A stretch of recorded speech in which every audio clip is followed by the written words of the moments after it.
Alhamdulillah, puji dan syukur kita panjatkan kehadirat Allah Subhanahu wa taala yang mana pada malam hari ini kita berikan karunia oleh Allah Subhanahu wa taala beserta ma'unah taufik dan hidayahnya sehingga kita bisa bersama-sama berhadir ke masjid yang mulia ini guna untuk menunaikan kewajiban kita kepada Allah Subhanahu wa taala. Kemudian kita lanjutkan dengan kajian agama, mudah-mudahan apa yang kita lakukan pada malam hari ini diterima oleh Allah Subhanahu wa taala, mendapatkan ridha dari Allah Subhanahu wa taala. Allah curahkan rahmat kepada kita semuanya. Mudah-mudahan segala macam dosa kita diampuni oleh Allah Subhanahu wa taala, baik dosa zahir ataupun dosa batin. Kemudian segala macam penyakit kita, keluarga kita mudah-mudahan diberikan kesembuhan oleh Allah Subhanahu wa taala, segala hajat kita kabul dan segala urusan kita dipermudah oleh Allah Subhanahu wa taala fid dunya wal akhirah. Dan mudah-mudahan Allah Subhanahu wa taala akhir kehidupan kita dalam keadaan husnul khatimah, meninggal dalam keimanan yang sempurna. Amin ya rabbal alamin. Salawat dan salam marilah kita diahkan kepada junjungan kita Nabi besar Muhammad sallallahu alaihi wasallam beserta para sahabat wa tabi'in wa tabi'ut tabi'in ila yaumil akhir. Bismillahirrahmanirrahim. Qala al-mu'allif rahimahullah ta'ala nafa'ana bihi wa bi'ulumihi fid darin amin. Famin ma'asil qalbi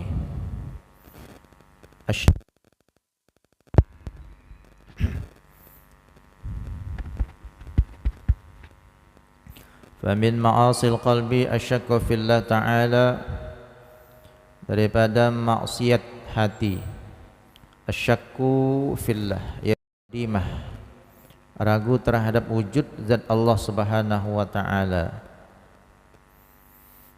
Au fi sifatin min sifatihil wajibah, atau ragu terhadap sifat daripada sifat-sifat Allah yang wajib. Wal amnu min makrillah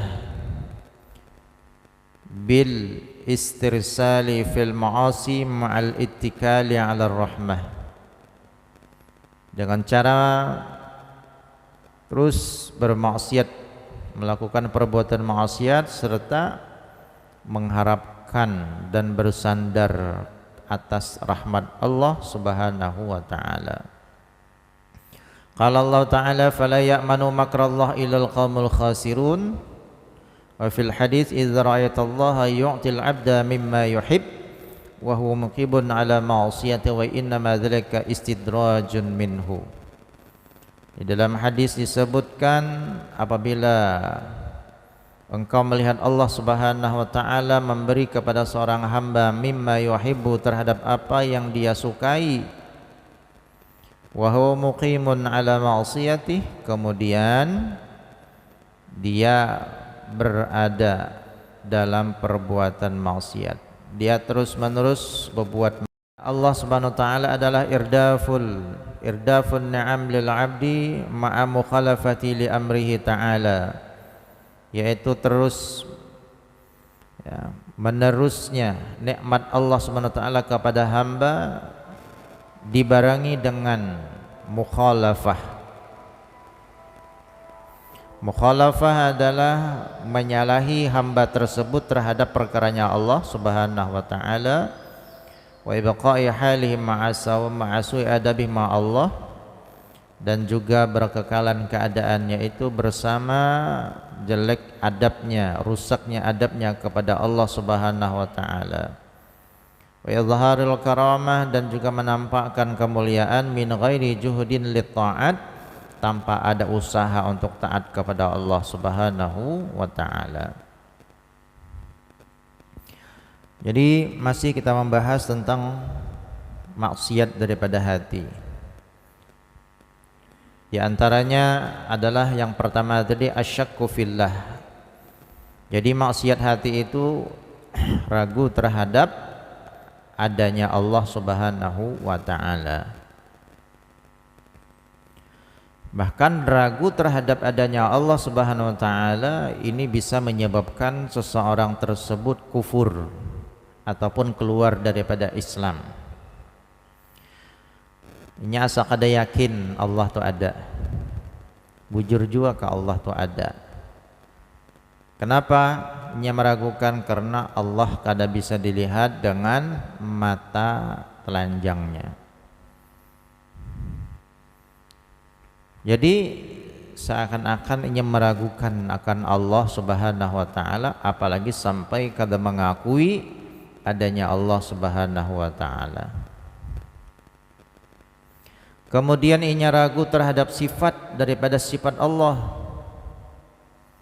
Nah, sifat Allah wujud, qidam, baqa, mukhalafatul khawadis, qiyamu binafsih, wahdaniyat, qudrat, iradat, sama, basar, kalam sampai akhir. Ada satu sifat aja yang inya ragukan, maka itu sudah termasuk daripada maksiat hati. Apalagi sampai meyakini sifat tersebut tidak ada pada Allah Subhanahu wa taala. Inya kada yakin Allah itu bersifat kuasa, qudrat. Nah, kada yakin. Nah, yang kada yakin seperti ini adalah maksiat hati, bahkan ini bisa menyebabkan dan mengeluarkan seseorang tersebut kepada kufur, ya, keluar daripada Islam, nauzubillah.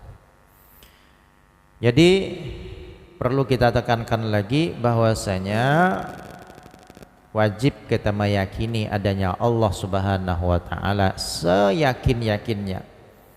Jangan sampai ada keraguan sama sekali. Jadi dalam hati itu jangan sampai tergelitik, bujur juga ke Allah itu ada, bujur juga ke sifat Allah itu puasa, bujur juga ke sifat Allah itu berkehendak, bujur juga ke sifat Allah itu berbeda dengan segala macam makhluk, bujur juga ke sifat Allah itu kekal, bujur juga ke sifat Allah itu terdahulu.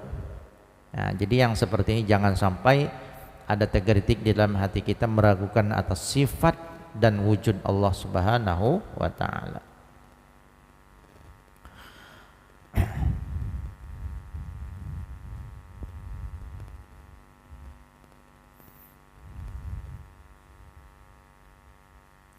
Wal amnu min makrillah, dan termasuk daripada maksiat hati adalah merasa aman daripada makarnya Allah Subhanahu wa taala. Dengan cara apa? Bil istirsali fil ma'asi ma'al ittikal 'ala rahmah. Terus menerus menggawi perbuatan maksiat dan inya meyakini Allah itu punya sifat rahmat. Kada apa-apa berbuat maksiat, kada apa-apa menggawi dosa, Allah kan Maha Pengampun, Allah kan Maha Rahmat, kada apa-apa ya banyak berdosa, kada apa juga. Sesungguhnya dosaku ini lebih kecil daripada rahmatnya Allah Subhanahu wa taala. Bersengaja, nah yang salahnya bersengaja. Bersengaja dia melakukan perbuatan maksiat dan menyandarkan maksiatnya itu kepada rahmat Allah Subhanahu wa taala, ini yang salah. Jadi dia mengambil kesempatan Allah Maha Rahmat itu untuk melakukan perbuatan maksiat. Mumpung jar Allah itu Maha Rahman, mumpung Allah itu Maha Pengampun, kesempatan untuk berbuat dosa. Jadi orang yang menyengaja berbuat dosa ini termasuk daripada dosa besar. Kalau kita berbuat maksiat tanpa ada rencana, ya, kita kada berencana hari ini hendak berbuat maksiat, cuman ya terpeleset kepada perbuatan maksiat, terjerumus kepada perbuatan maksiat, ya dosa-dosa, cuman kada seganal dosa yang inya ada niatan dan bersengaja, bahkan menyandarkan kepada rahmat Allah Subhanahu wa taala. Memang yang namanya manusia tidak akan terlepas daripada perbuatan maksiat, kadangkala kita lepaskan, ya, kecuali para nabi maksum daripada perbuatan maksiat. Cuman jangan juga kita berencana untuk melakukan maksiat itu. Jadi niat ketika kita bangun tidur di subuh hari, berniat, ya Allah, ulun niat hari ini kada menggawi perbuatan maksiat. Niat dulu. Ya, kalau kita sudah ada niat, ya Allah ulun hari ini berniat hendak menyuntan, ulun hari ini berniat hendak menipu orang, itu salah sudah. Jadi niat kada bermaksiat kalau tajerumus juga, maka kita banyaki untuk bertaubat kepada Allah Subhanahu wa taala. Nah, karena Allah menciptakan maksiat dan juga Allah menciptakan taubat kepada kita. Jadi selama kita mau bertaubat, maka dosa kita tetap akan diampuni oleh Allah Subhanahu wa taala, asalkan kita kadang menganggap remeh perbuatan maksiat itu. Baik maksiat yang ringan ataupun maksiat yang berat, jangan kita anggap remeh. Karena menganggap remeh suatu maksiat yang remeh itu menjadi besar di sisi Allah Subhanahu wa taala. Tidak ada dosa yang besar kalau langsung kita barengi dengan taubat. Kalau bujur-bujur kita bertaubat, maka dosa yang ganal tadi jadi hilang, bahkan dihapus oleh Allah Subhanahu wa taala. At-taib minadz-dzambi kaman la dzambalah. Orang yang bertaubat daripada dosa seakan-akan dia kada ada dosanya sama sekali. Orang yang bujur-bujur bertaubat kepada Allah Subhanahu wa taala. Maka oleh sebab itu, ketika kita mengucapkan istighfar sebagai sarana kita untuk bertaubat kepada Allah Subhanahu wa taala, bujur-bujur kita merasakan Astaghfirullahalazim. Jadi rasakan dosa kita yang zahir ataupun yang batin. Ya, dosa zahir kita apa? Mata kita masih memandang kepada maksiat, telinga kita masih mendengarkan yang kada baik, mulut kita masih berkata yang kada baik, tangan kita masih melakukan yang kada baik, kaki kita masih melangkah kepada yang kada. Rasakan ketika mengucapkan istighfar itu. Setelah itu kita rasakan juga atas maksiat batin kita, maksiat hati, hati yang selalu berprasangka buruk lawan hamba Allah Subhanahu wa taala. Minta ampun lawan Allah. Ya Allah, ulun hari ini banyak benar berburuk sangka lawan orang. Hari ini ya Allah ulun minta ampun karena hari ini ulun ujub daripada ba'amal. Ada tagawiriya, ada sombong di dalam hati, minta ampun lawan. Jadi ketika mengucapkan istighfar itu sambil merasakan dosa-dosa yang sudah kita kerjakan. Nabi sallallahu alaihi wasallam dalam setiap hari mengajarkan kepada kita, kada kurang beliau itu beristighfar 70 kali. Ini Nabi yang maksum daripada dosa, yang terjaga daripada dosa. Jangan sampai kita hamba yang tidak terjaga daripada dosa, lebih sedikit istighfarnya daripada istighfar Nabi. Nabi istighfar 70 kali, kita istighfarnya 3 kali aja sehari. Seakan-akan kita kada berdosa sama sekali. Jadi kita ini kada kawa menghindarkan maksiat tuh kada kawa. Ya. Baik sengaja ataupun kada, baik sadar ataupun kada, tetap kita berbuat maksiat kepada Allah Subhanahu wa taala. Ya, kada dosa zahir, dosa batin. Ya, melihat orang buruk sangka, dosa sudah. Ya. Ataupun melihat orang ada rasa sombong, merasa lebih baik daripada orang, itu dosa sudah kita. Jadi sehari itu dosa kita ini kada terhitung. Ini maksiat hati aja belum, dosa zahir anggota tubuh yang 7 ini. Mata kita melihat aurat, mulut kita, hidung kita, telinga kita. Jadi kalau kita kada minta ampun lawan Allah Subhanahu wa taala, maka dosa itu semakin besar dan semakin besar. Di dalam Al-Qur'an disebutkan yauma tashhadu 'alaihim alsinatuhum wa aydihim wa arjuluhum bima kanu ya'malun. Pada hari itu lisan-lisan mereka bersaksi kepada Allah Subhanahu wa taala. Wa aidihim, begitu juga tangan mereka. Wa arjuluhum, dan kaki-kaki mereka, bima kanu ya'malun, terhadap apa yang sudah mereka kerjakan di dunia. Jadi karena di akhirat mata kita, lisan kita, ya, semuanya bersaksi di hadapan Allah. Ya Allah, jetangan nih, ulun di dunia pernah memukul orang, ulun di dunia pernah mencubit, pernah menyuntan. Ini tangan bersaksi lawan Allah Subhanahu wa taala, dan kadang-kala didustai. Nyebab pandir seorang lawan Allah. Kayak itu jua mata, ya Allah nih mata ulun kerancak benar digunakan untuk maksiat. Mulut kayak itu jua bepandir seorang.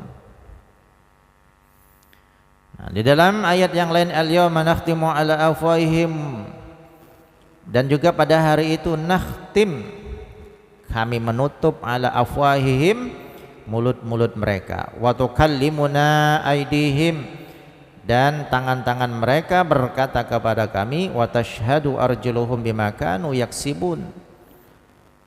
Mulut ini kadang kau menyangkal, ya, mulut kita hendak mengatakan kada ada ya Allah, batis tu kada ada dulu, berjalan ke wadah maksiat kada ada, kada kau pandir, ini terkunci mulutnya, ya, ditutup oleh Allah Subhanahu wa taala, sehingga telinga bepandir surang, mata bepandir surang, batis, tangan, semuanya bepandir surangan di hadapan Allah Subhanahu wa taala. Ya Allah, di dunia ulun melakukan itu dan ini, semua macam dosa yang besar dan dosa yang kecil, inya bepadah lawan Allah Subhanahu wa taala. Nah, jadi oleh sebab itu jangan sampai kita menunda-nunda taubat, lakasi meminta ampun kepada Allah Subhanahu wa taala segala macam dosa yang kita gawi. Makanya ketika kita duduk di antara dua sujud, di situ apa doanya? Rabbighfirli warhamni wajburni warfa'ni warzuqni wahdini wa'afini wa'fu anni. 8 doa kita panjatkan. Yang pertama, Rabbighfirli, minta ampun lawan Allah. Rabbighfirli warhamni, minta sayangi. Warzuqni, minta kasih rezeki. Warfa'ni, minta angkat derajat. Wahdini, minta berikan hidayah.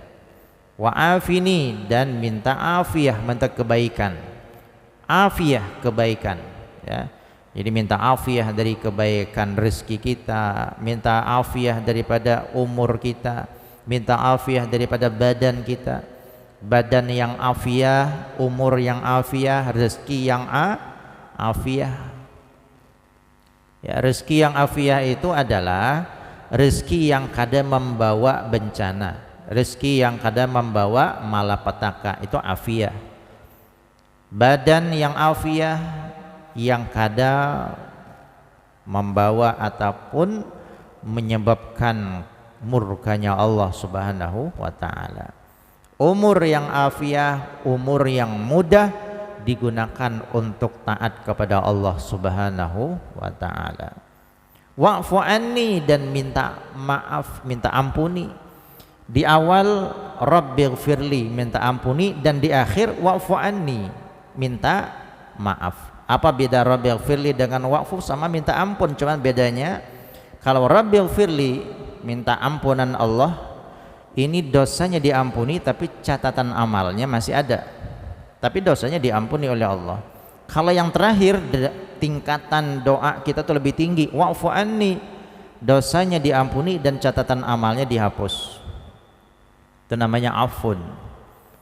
Nah, jadi kalau kita mendapatkan dimaafkan oleh Allah Subhanahu wa taala, itu catatan dosa itu hilang, kada tertulis lagi di catatan amal kita. Dan ini yang kita kehendaki semua. Kalau kita Rabbighfirli, bagus-bagus sudah, cuman masih ada kita melihat, oh dulu kita pernah melakukan ini dan itu, tapi dosanya diampuni oleh Allah Subhanahu wa taala. Yang lebih tinggi daripada itu, catatan dan dosanya dihapus oleh Allah. Nah, jadi bacaan doa ketika di antara dua sujud luar biasa, itu dikabulkan oleh Allah, derajat kita ditinggikan, kita diberikan rezeki oleh Allah, ya, dosa kita diampuni, kita diberikan afiyah, dan juga kita wahdini, diberikan hidayah oleh Allah Subhanahu wa taala. Jadi rasakan dalam membaca itu.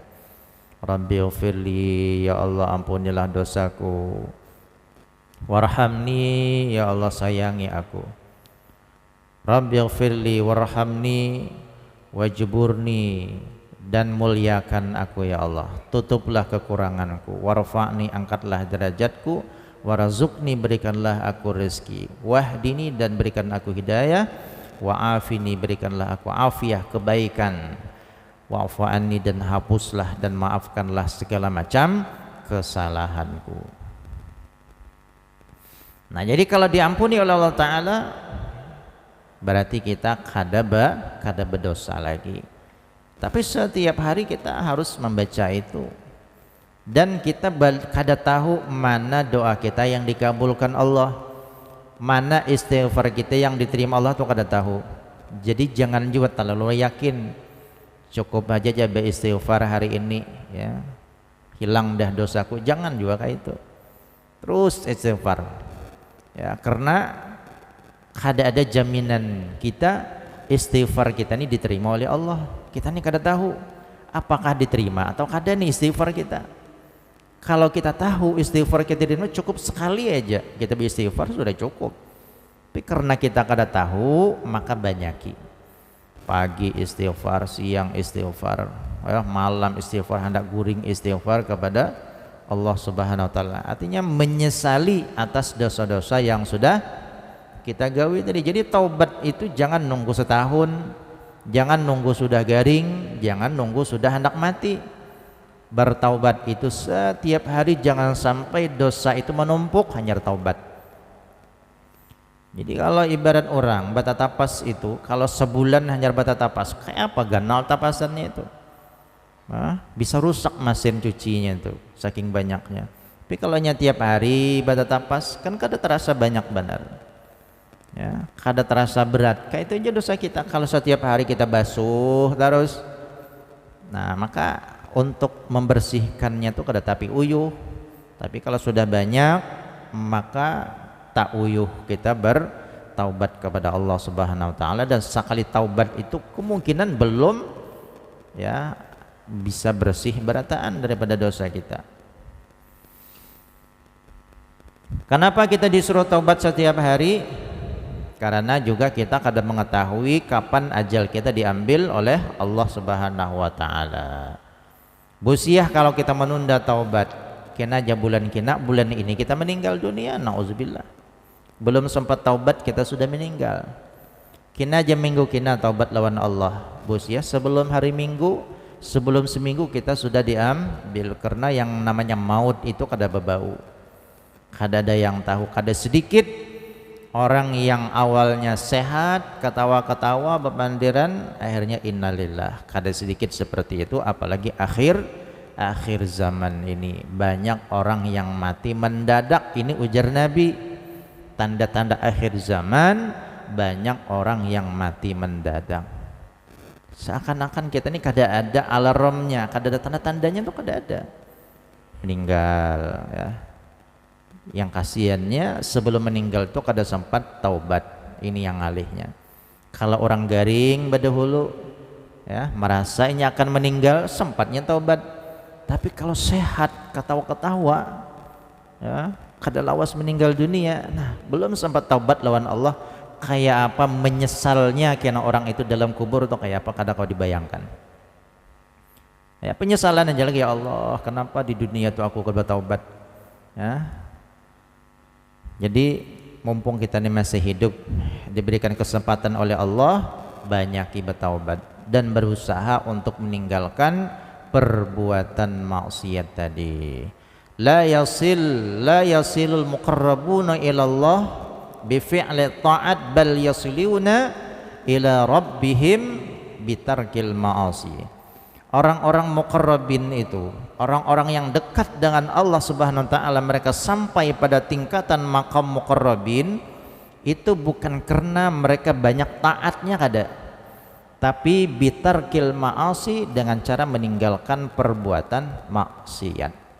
Ini yang menyebabkan mereka itu tinggi derajatnya di hadapan Allah Subhanahu wa taala.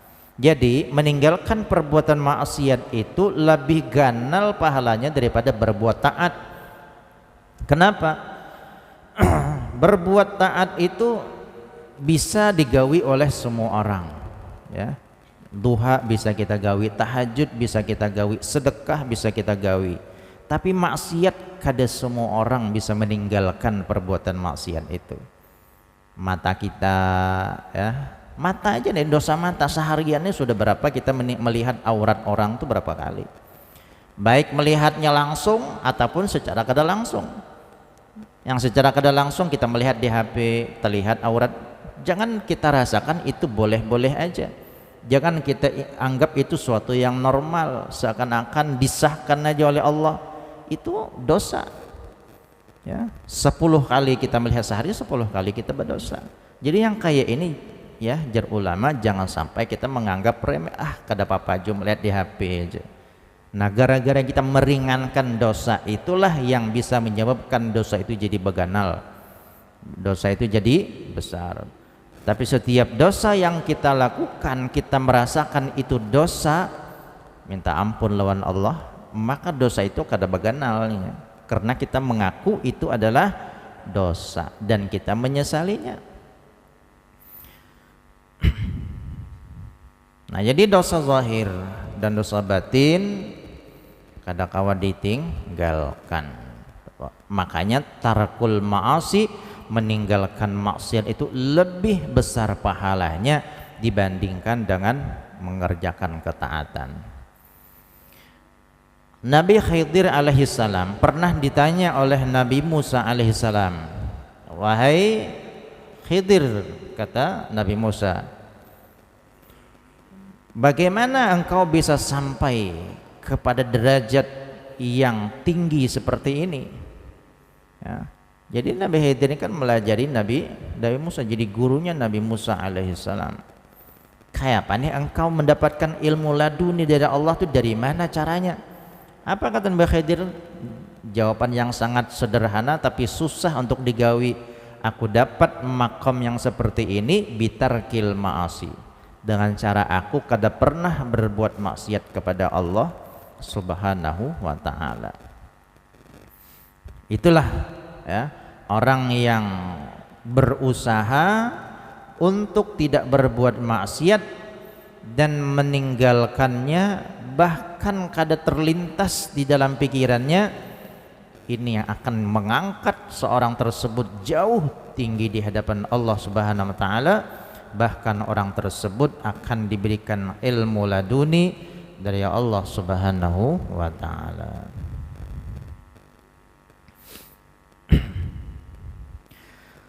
Alamatu ridallah ta'ala haitsu aqamahu fi khairin wa alamatu sakhti haitsu aqamahu fi syarrin.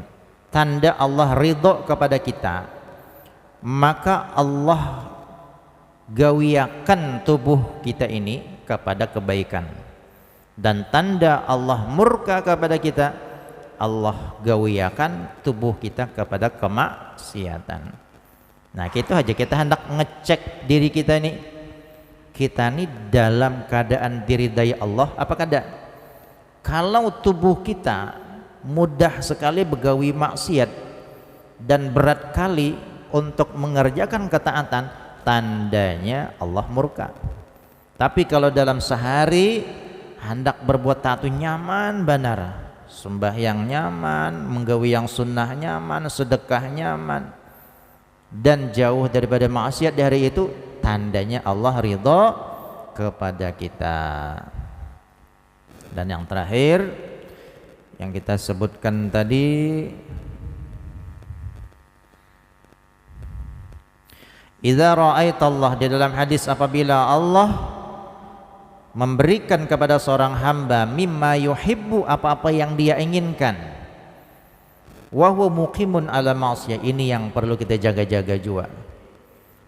Kita nih yang apa yang kita kehendaki kabul berataan, kita minta kaya jadi kaya, kita minta keluarga sejahtera, keluarga makmur, sakinah, mawaddah, warahmah, damai, anak-anak penurut berataan, keluarga kita bagus saja semuaan, harta kita melimpah, badan kita sehat, tapi kita bermaksiat lawan Allah, maksiat batarusan. Gawian kita ini maksiat, sembahyang kada misalkan ya, sembahyang kada, puasa kada, tapi keluarga kita bagus, harta kita melimpah.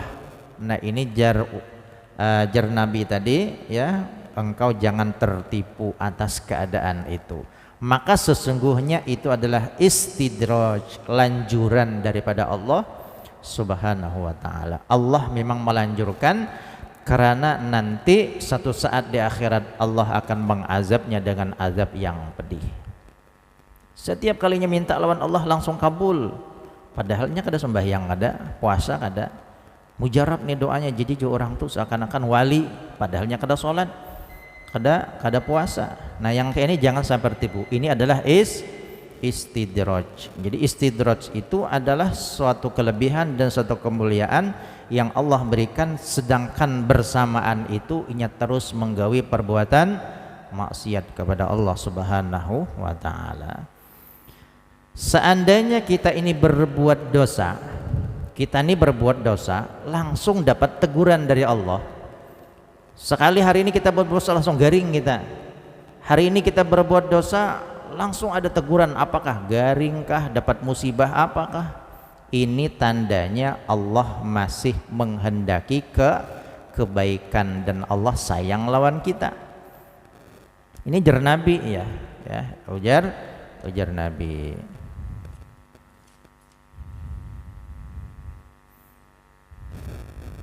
Apa jar beliau disebutkan di dalam kitab ini? Innallaha idza arada bi'abdin khairan, apabila Allah menghendaki kebaikan kepada seorang hamba, ajjalalahu uqubah zambihi fid dunya, maka Allah akan mempercepat daripada hukuman dosanya itu di dunia. Nah, jadi orang yang ketika berbuat dosa langsung miskin, ya, rumahnya terbakar misalkan, ya, kendaraannya hilang, anaknya garingan, ini uqubah. Allah percepat hukuman itu di dunia. Wa idza arada bi syarran, dan Allah apabila menghendaki kejelekan kepada seorang hamba, amsaka alaihi bi dzambih, Allah menahan daripada dosanya tadi, kada Allah percepat di dunia, tapi nanti yuwafi bihi yaumal qiyamah, Allah penuhkan daripada dosanya tadi di akhirat, ka'annahu airun. Jadi kalau kita dapat dosa, kalau kita menggawi dosa dapat hukuman di dunia, tanda Allah sayang kepada kita, tanda Allah menghendaki kebaikan. Jadi ibaratnya musibah yang kita terima di dunia ini kada sebanding dengan siksaan kita di akhirat. Ketika Allah sudah memajuakan hukuman itu di dunia, maka di akhirat kada Allah berikan hukuman lagi. Ketika kita berbuat dosa, Allah kita kasih garing, setahun garing gara-gara berbuat dosa tadi. Nah, sudah Allah kasih hukuman di dunia, maka Allah tidak memberikan hukuman lagi di akhirat. Jadi hukuman di dunia itu sangat lebih ringan dibandingkan hukuman di neraka. Di neraka itu hukuman yang paling ringan adalah diberikan sepatu yang terbuat dari api neraka, sekali pakai otaknya langsung meleleh. Paling ringannya hukuman adalah hukuman di dunia seberat itu kada ada. Ya. Hukuman Allah di dunia kada ada seberat yang paling ringannya di neraka. Kalau ada, berarti itu adalah hukuman yang paling berat di dunia.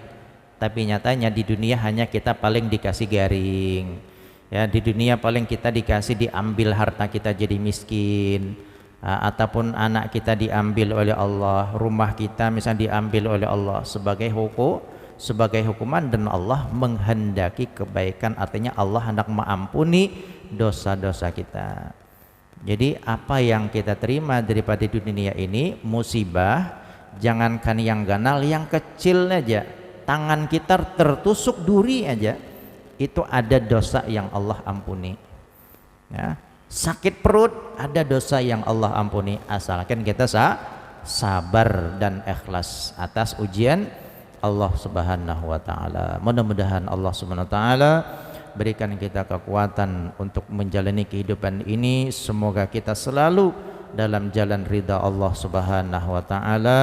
selalu dalam ampunan Allah Subhanahu wa taala, selalu dalam lindungan Allah Subhanahu wa taala, dan mudah-mudahan kita meninggal dalam keadaan kebaikan, dalam husnul khatimah, meninggal dalam keimanan yang sempurna. Amin ya rabbal alamin. Ala hazin al-Fatihah.